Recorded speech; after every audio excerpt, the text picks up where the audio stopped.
वाल्याच्या मनाचं परिवर्तन झालं, वागण्यात बदल झाला. एकाग्रतेनं त्यानं रामनाम जपायला सुरुवात केली. त्याची एकाग्रता इतकी वाढली की तो देहभान विसरला. त्याची समाधी लागली. तो बाहेरचं जग पार विसरून गेला. मुखातून फक्त रामनामच चालू होतं. बघता बघता अनेक वर्ष उलटून गेली. मुंग्याने हा निश्चल खडकच आहे असं समजून चक्क त्याच्या स्थिर शरीरावर वारूळ उभारलं. त्यात तो पार बुडून गेला, दिसेनासा झाला. बाहेरून कुणालाही कल्पना आली नसती की त्या वारुळात एक तपस्वी आहे.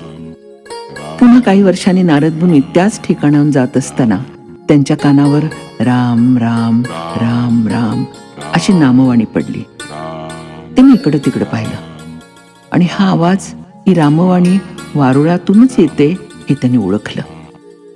ती वारुळाजवळ गेली आणि हलक्या हाताने त्यांनी वारुळाची माती बाजूला केली. पाहतात तो काय, आत वाल्या कोणी? नारदाने त्याला समाधीतून जाग केलं. वाल्या, उठ, तू पवित्र झालास. यापुढे लोक तुला वाल्मिकी ऋषी म्हणून ओळखतील. तुझ्या हातून रामचरित्र लेखनाचे महान कार्य होणार आहे. तुझी कीर्ती अमर राहील. खरोखर वाल्याच्या शरीरावर तपश्चर्येचं तेज चढलं होतं. त्याची कांती झळाळत होती. वाल्याचे वाल्मिकी ऋषी झाले होते. आता त्यांनी तमसा नदीच्या काठावर एक सुंदर झोपडी बांधली. अनेक शिष्य त्यांच्याकडे ज्ञान मिळवण्यासाठी, शिकण्यासाठी येऊ लागले. एक दिवस काय झालं, वाल्मिकी ऋषी स्नानासाठी बाहेर पडले.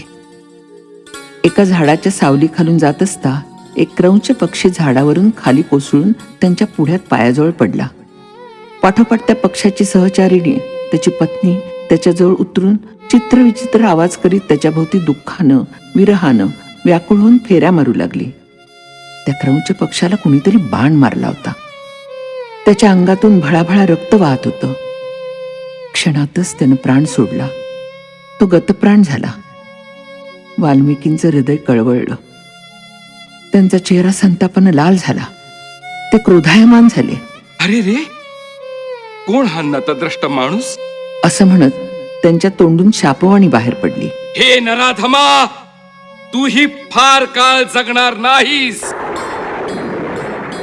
हा शाप उत्स्फूर्तपणे संस्कृत भाषेत, छंदोबद्ध रचनेत, श्लोक रूपाने त्यांच्या मुखातून बाहेर पडला खरा, पण थोड्याच वेळात त्यांच्या मनात विचार आला. अरे रे, आपण रागाच्या भरात काय केलं? हे भलता शाप देऊन बसलोय. खरंच आपलं चुकलंच.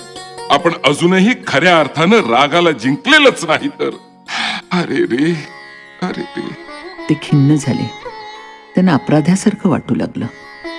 त्यांना पश्चाताप झाला. इतक्यात साक्षात ब्रह्मदेवच त्यांच्या पुढे प्रकट झाले. वाल्मिकींनी त्यांना साष्टांग नमस्कार घातला आणि म्हणाले, देवा, देवा मला क्षमा करा. मी रागाच्या भरात शिकाऱ्याला शाप दिलाय. महर्षी, वाईट वाटून घेऊ नका. तुम्ही दिलेला शाप छंदोबद्ध रचनेत आणि संस्कृत वाणीतून प्रकट झाला. याचाच अर्थ सरस्वती देवी तुमच्यावर प्रसन्न झाली.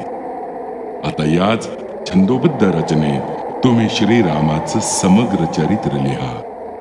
त्यामुळे आपली कीर्ती त्रिखंडात पसरेल आणि तुमचं हे प्रभू रामरायाचं चरित्र सतत सर्व जगाला प्रेरणा देत राहील. ब्रह्मदेवाच्या उत्तरानं त्यांचं मन शांत झालं आणि ब्रह्मदेवाची आज्ञा शिरोधारी मानून त्यांनी रामायण लिहिण्यास सुरुवात केली. मुलांनो, तुम्हाला समजलं ना? रागावर ताबा मिळवायचा असतो, त्याला जिंकायचं असतं. आणि एखाद्या गोष्टीसाठी तपश्चर्या केली, ध्यास घेतला आणि ती मिळवण्यासाठी मनापासून प्रयत्न केले ना, तर हमखास यश मिळतं.